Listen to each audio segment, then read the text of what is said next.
Ciao. Diciamo che noi cerchiamo di privilegiare alla storia dell'arte le storie che l'arte racconta. Gli italiani sono abituati alla cultura come patrimonio, meno come prodotto, ma una nuova generazione di operatori culturali vede le cose diversamente.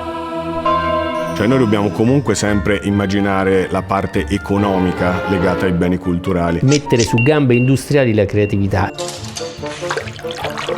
Anche il più grande degli artisti, da solo, in una stanza chiusa, nella migliore delle ipotesi produce sudore, ma non cultura. Promuovere e diffondere lo straordinario patrimonio artistico. Selezionare le idee buone e finanziare quelle che hanno un futuro, che si possono vendere a livello internazionale.